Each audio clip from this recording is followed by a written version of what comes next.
పక్కనే రోడ్డు ఉన్నది. వాళ్ళని పిలిచి మరి వాళ్ళని పిలిచి వచ్చి ఆపద ఆదుకుని కదా. కాలేజీ ఉంది, కాలేజీలో పనిచేసే లేబర్ ఉన్నది. ఇవ్వాలి వీళ్ళంటే మళ్ళీ ఉరుసుకుంటే 3 కిలోమీటర్ల దూరం పోయి తీసుకొచ్చి వీడు లోపల పోయి చనిపోయింది. ఎందుకంటే రోడ్డు మీదకి వచ్చి నిలబడ్డా గానీ వెహికల్స్ ఉరుసుకుంటా అంటే ఎప్పటికీ ట్రాఫిక్ ఉంటది, అంత రన్నింగ్ రోడ్ హైవే, అక్కడ దాకా ఉరకాల్సిన అవసరం లేదు. ఒక వెహికల్ ఆపే ఎవరన్నా ఉంటే వీళ్ళ మీద అనుమానం, వీళ్ళ మీద అనుమానం ఉన్నది. ముగ్గురు ఉంటే స్నేహితులు అంటే ముగ్గురు వెళ్ళారా? ఇతను ముగ్గురు వీళ్ళు ఇతను కావాలి, ముగ్గురు వెళ్ళారు. అంటే చెట్టుకి అంటే మీ చేతికి అందొచ్చిన కొడుకు చెట్టు అంత ఎదిగిండు అంటే మీ ఆరోగ్యం బాగాలేక మీరే మొన్న దాకా ఇబ్బంది పడ్డారని చెప్పి మీ చెల్లెలు చెప్తున్నారు.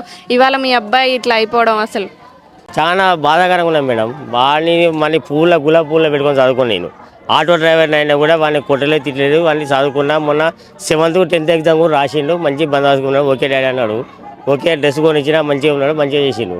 కానీ వీళ్ళు అలా పడ్డాక వెంటనే వీళ్ళు బాయి కాడి పోయి ఉరుసుకుంటే 3 కిలోమీటర్లు పోయి రావడం కారణం అలా నాకు డౌట్ వస్తుంది. మీరు పడ్డాక మీరు మొత్తుకుంటే అబ్బాయిలు ఏం చెప్తున్నారు వాళ్ళ స్నేహితులు? అసలు మాట్లాడారా వాళ్ళతో? భయపడంటే ఉరుసుకుంటే 3 కిలోమీటర్ల దూరం పోయచ్చు. ఈ లోపు ఇక్కడ హైవే ఆపిందంటే 1 నిమిషాలు అయిపోయే కదా.